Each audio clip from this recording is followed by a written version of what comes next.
बरेच जण मला विचारतात, मला फक्त बेली फॅट कमी करायचं आहे, म्हणजे पोटाचा घेर कमी करायचा आहे, त्यासाठी मी काय करू? तर आजचा व्हिडिओ आहे पार्ट 1, यानंतर पार्ट 2 आणि पार्ट 3 सुद्धा येईल. तर जाणून घेऊया आपल्या आहारात काय बदल करावा लागेल.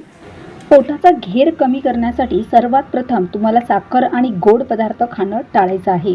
अतिरिक्त साखर चरबी वाढवण्यास कारणीभूत ठरते. मिठाई, कोल्ड्रिंक, साखरयुक्त चहा कमी करा.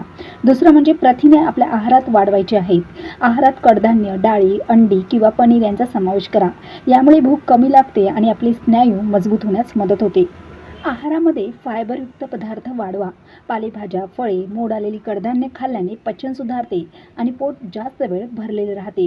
दुसरी भूक लवकर लागत नाही. पाण्याचे प्रमाणही तेवढेच महत्त्वाचे आहे.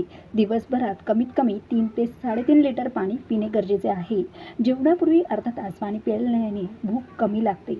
जेवताना गरज असल्यास पाणी पिणे आणि जेवल्यानंतर लगेच पाणी पिऊ नये. पोट कमी करण्यासाठी आहारात हे बदल सुरू करा आणि पहा फरक. असेच नवनवीन व्हिडिओ पाहण्यासाठी माझ्या चॅनलला सबस्क्राईब करा आणि जर तुम्ही इंस्टाग्रामला हा व्हिडिओ पाहताय तर फॉलो नक्की करा. आणि घरात राहून तुम्हाला सुद्धा वजन कमी करायचं आहे तर माझे विविध प्रोग्राम चालतात, ऑनलाईन असतात, व्यायामाचे क्लासेस चालतात, बॅचेस चालतात, फेस योगाचे क्लासेस चालतात. याच्या अधिक माहितीसाठी मला व्हॉट्सअप करा.